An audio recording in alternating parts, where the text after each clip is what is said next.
Hi guys! Alam nyo ba, meron akong na-discover na isang web tool application or portal na kung saan, using your username and login password, pwedeng-pwede ka nang mag-book ng sarili mong ticket. Tara, samahan mo ako.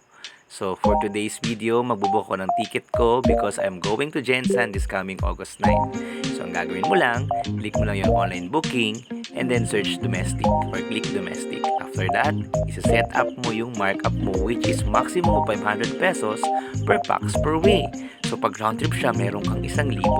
As you can see, meron akong budget na 5,000 pesos para dyan or fund.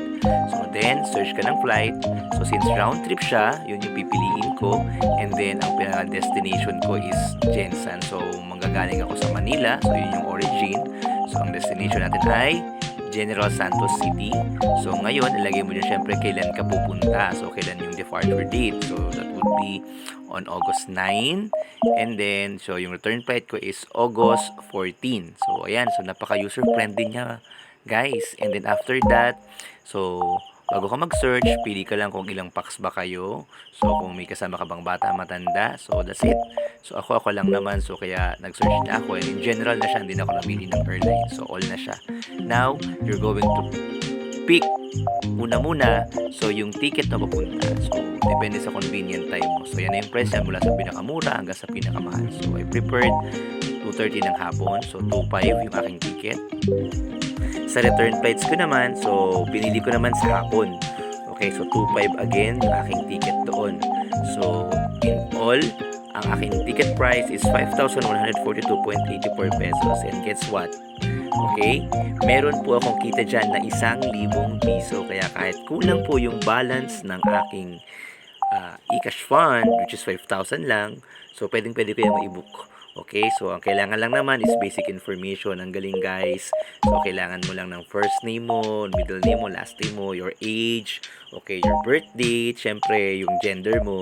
So which is lahat naman yan, andyan, i-click-click mo na lang siya. So ako kagaya ko, so hindi ako naglagay ng onward baggage at saka ng return baggage ko. Okay, so I prepared na sa airport na lang para kung sakasakali man, hindi ako mahihirapan. Okay, pagdating sa mga sobrang baggage, ano? At saka same time, meron namang hand carry na free ang mga airlines. Okay, so after ko i-click yung no baggage, so andyan na siya. So ang gagawin mo dito is next na natin ilagay yung ating contact details. So yung contact details mo, tsaka delivery details mo, sa man yan or sa client, dapat details mo pa rin yung ilalagay mo. Okay, so ayan lang siya, napakabilis. After then, isi-click mo lang po yung submit. So, ayan na. So, double check mo lang lahat ng information and then, after that, so, yan. Click mo na yung ating proceed. So, pag na-click mo na yung proceed, so, lalagay ka ng transaction password. The moment na mali ang transaction password mo, hindi siya mag-go through kagaya na nakita nyo sa screen. Okay, kaya ulitin po natin. So, kaya siya nagbablock or kasi since nag-screen record po tayo, so, part po siya ng security ko po. Okay, so, ayan na. So, the moment na tama na po yung ating nailagay na password, ito na po yung lalabas. Your booking has been successfully posted. So, now, punta ka lang ulit sa booking, click domestic, and then issue ticket. So, dyan, ma'am, sir, so, kung ang ating ticket ay available na, makikita mo nakalagay is get ticket. Pero since siya po ay workout pa for at least 10 to 15 minutes, so, pwede mo siyang babalikan. So, dapat magiging get ticket na po yung nakalagay siya. So, now, after 10 to 15 minutes po, so, eto na po yung lalabas sa kanya. Balik ka lang po ulit sa domestic, click issue ticket, and then that's it. Nakalagay na po yung get ticket. So, pwede na po natin siyang kunin. Ang gagawin mo lang po is click mo lang siya or punta ka lang po mismo sa Gmail mo.